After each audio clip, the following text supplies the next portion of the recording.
carboidrato, proteína, sódio.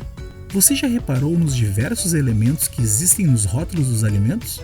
Em 2020, a Agência Nacional de Vigilância Sanitária, a Anvisa, que é o órgão regulador responsável pelas questões de rotulagem, publicou uma nova normativa.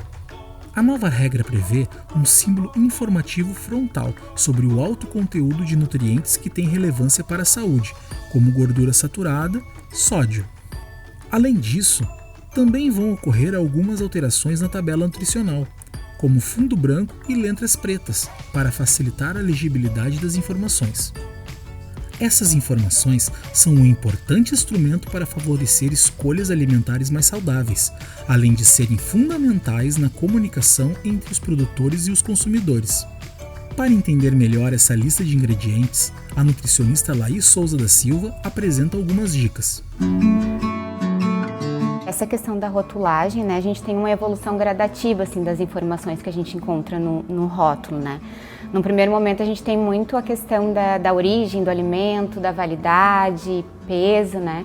Essa questão da qualidade nutricional vai vir com a obrigatoriedade da tabela nutricional, assim, né? Então a gente vai ter o valor energético dentro da tabela, que é a energia que a gente vai ter consumindo esse alimento, assim, né?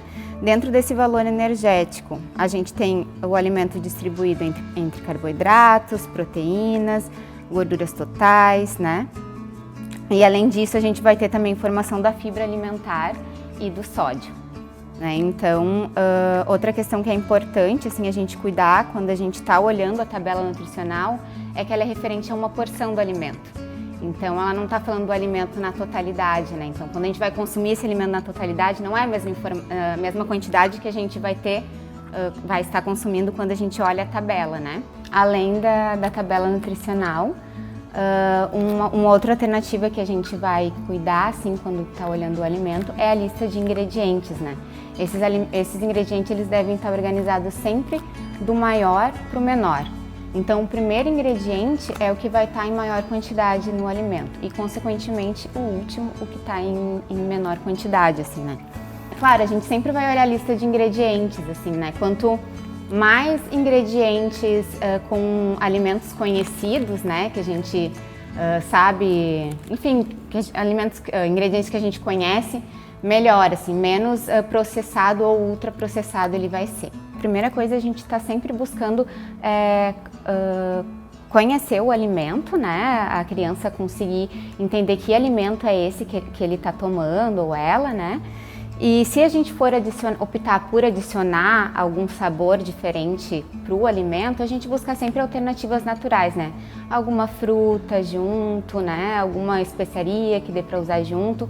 A gente evitar essa adição desses achocolatados que normalmente tem muito açúcar, ou até de adicionar, a gente vê muito produto pronto, assim, né? Achocolatado pronto. Então também a gente está evitando o consumo, buscar sempre o quanto mais natural o alimento, melhor, assim, vai nos trazer mais benefícios. E atenção, alimentos de ingredientes únicos como açúcar, café, farinha de mandioca, leite, vinagre, não precisam apresentar lista de ingredientes. Fique atento também à quantidade de nomes desconhecidos da lista, porque isso indica o grau de processamento do alimento.